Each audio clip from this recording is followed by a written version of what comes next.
Time for a weekly update from the Arcade Radio Network. Good evening. This is the news. The world as we know it did not, in fact, explode or implode in any way we know. That is to say, it's still standing and, seems like the United States has a new president.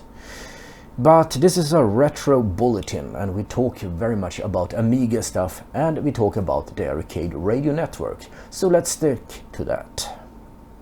Well, okay, what's going on? Well, it's Sunday, or Monday actually, because it's very early in the new week here in Stockholm in Sweden, or as I should say, in a bunker somewhere in Solna. Okay, nice. Alright, what's going on now? I have some really nice things to tell you.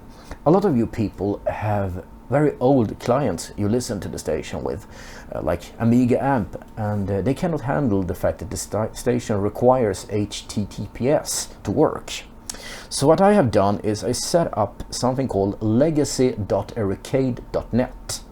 That will lead to the server, but browsing to that page will just display a text that says legacy, but that is the very domain name you should be typing into your old legacy apps. That is to say, if you want to listen to the stream on Amiga AMP and don't want to use the IP address that we have used previously, what you do is you type in http://legacy.arcade.net:8000/ and then something like, I think it's like stream/1. You can check this out, but if you just point it in that direction, you should be able to wire it up with an old thing like Winamp, Amiga AMP, as I said. Yeah, so that's a good thing.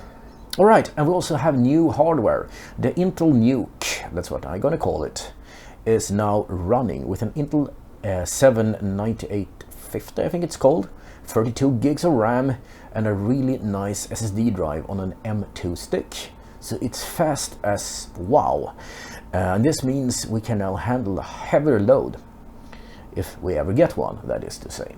So that's nice, really good. And I have solved a really annoying problem which people have been complaining about, and that is, well, if you're using something like VLC or Screamer Radio, or I don't know, Amiga AMP, Winamp we spoke about, then it has never been able to show you the name of the tracks. It does that now. Not the artist at this time, but the song, that is, well, the module you're listening to. And you can also go to the port 8000 on the server and get the historical list. So that's good. That's good news. I know some guy in Norway has requested this a lot, and I just told him that, yep, you got it. But there's been other people also asking for it, so I'm happy to deliver this at least. Good. I also want to remind you that we are on Discord.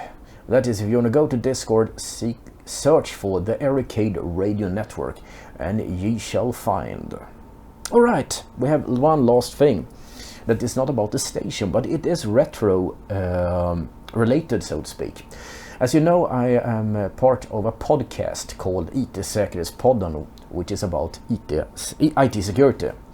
And now, this day, we just released an interview with David Jacoby, a Swedish hacker extraordinaire. I know, you know, I'm an Amiga nerd ordinaire, or quite ordinary, but he's extraordinaire. I mean, just that should be a good reason to listen to it. He talks about hacking, he also talks about pen testing, he talks about his security evangelism. Really good interview, 1 hour, but when we recorded the interview, he actually took time out to time of his schedule to show me his old retro computers. This is not in the podcast because it's not about that, but it is something I looked with really awe, shock and awe or something. I saw it from over Teams, so I wasn't really there, Corona times and all that. But he has a number of Ataris, Commodore 64s, Amigas, and all stuff you could ever imagine. And he's also the sysop of 3 very famous BBSs.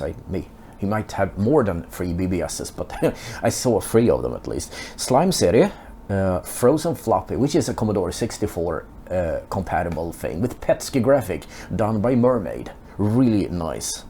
And he has a BBS that is coming up in a few days, I think. It's called The Tribe and runs on an Atari, I have, you know. So yeah, that is what that is. Yeah, I don't have anything more to say, so all I'm gonna say is thank you for listening. Time for your host, Daemon, to tell you like it is.